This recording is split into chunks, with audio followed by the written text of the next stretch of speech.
В 2012 году членами ЕФДМА опубликованы следующие печатные материалы.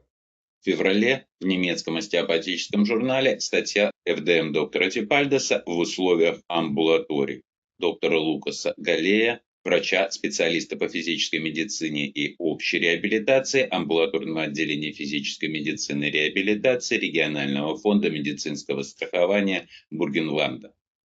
В том же месяце в электронном издании «Физиотерапия Мед» текст Кристиана Штайна под заголовком «Модель фасциальных дисторсий в лечении заболеваний опорно-двигательного аппарата». В марте в журнале «Остеопатическая медицина» статья доктора Георга Харрера, ФДМ доктора Стивена Типальдеса. А в Medical Sports Network совместный труд доктора Кристиана Штайна и главного физиотерапевта футбольной команды второй лиги Торстена Таенцера «Применение ФДМ в спортивной медицине». В апреле в сборнике «Фасция. Натянутая сеть человеческого тела. Научные основы и клиническое применение в мануальной и двигательной терапии» под редакцией лидеров Fascia Research Society Роберта Шляйпа, Томаса Финдли, Леона Чейтова, Питера Хёинга печатается раздел АФДМ доктора Георга Харрера. А в немецком остеопатическом журнале статья Маркуса Нагеля «Лечение головной боли по модели фасциальных дисторсий». В августе в электронном, а в сентябре в печатном выпуске журнала «Ортопедия и травматология» приводится статья Матиаса Финка, Йорга Шиллера и Хартмута Бука «Эффективность мануального лечения по модели фасциальных дисторсий замороженного плеча», основанная на исследовании доктора Кристиана Штайна, проведенного им в рамках подготовки его диссертации в Ганноверской медицинской школе в 2008 году. В русскоязычном переиздании этой статьи 2016 года он упоминается среди авторов. Это первая публикация АФДМ в научном медицинском издании. Кроме вышеперечисленных печатных работ, функционеры ЕФДМА презентовали модель фасциальных дисторсий и ассоциированные с ней темы на специализированных конгрессах.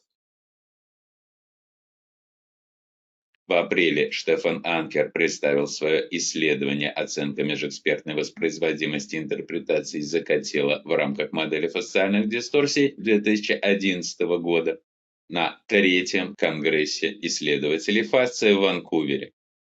В сентябре доктор Кристиан Штайн сделал доклад АФДМ на встрече тренеров и физиотерапевтов Немецкой олимпийской спортивной конфедерации ДОСП, накануне сертифицировавший его курсы по модели фасциальных дисторсий для своих членов.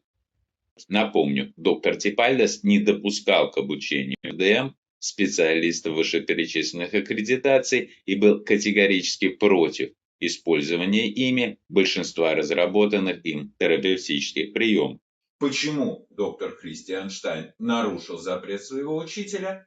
Или он о нем не знал? Или сознательно, то есть из меркантильного интереса, или по каким-то другим соображениям, я не знаю. Встретите, спросите. В ноябре 2012 на совместном симпозиуме врачей и физиотерапевтов «Летний курс по физиотерапии и спортивной медицине» доктор Кристиан Штайн провел две презентации по ФДМ-диагностике и по ФДМ-подходу к проблемам области плечевого сустава. Кроме публикаций, презентаций и аккредитации курсов доктора Кристиана Штайна Немецкой олимпийской спортивной конфедерации, в 2012 году по немецкому телевидению был показан сюжет, в котором профессор Финк рассказывает о модели фасциальных дисторсий и демонстрирует ФДМ-лечение и в его рамках неординарную триггер-бенд-технику. В этом видео ФДМ-диагностика и лечение также демонстрирует и комментирует Торстен Фишер. Торстен Фишер – инструктор Европейской ФДМ-ассоциации. Профессор Финк указан в списке ФДМ-IC и ФДМА 2013 года. Таким образом, представители Европейской ФДМ-ассоциации снова нарушают договор, заключенный между Американской, Европейской и Азиатской ФДМ-ассоциациями в 2007 году на Гавайях.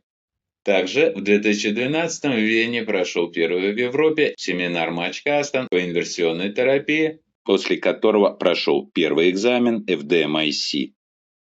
В октябре поступила в продажу книга «Модель фасциальных дисторсий» доктора Стивена Типальдеса «Метод Типальдеса», изданная ЕФДМА согласно анонсу Торстена Фишера, включающая новые рабочие гипотезы о фасциальных дисторсиях европейских инструкторов, а также множество иллюстраций и графических пояснений.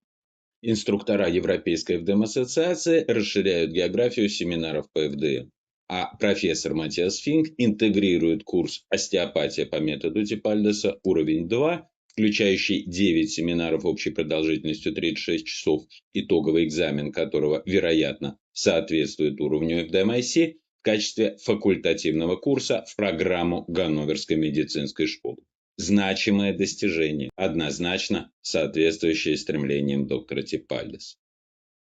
Вот так программа обучения мануальной терапии по Типальдесу Европейской ФДМ-ассоциации под разными названиями «Модель фасциальных дисторсий» и «Остеопатия по методу Типальдеса» параллельно вошла в официальную программу обучения спортивных физиотерапевтов и врачей в Германии.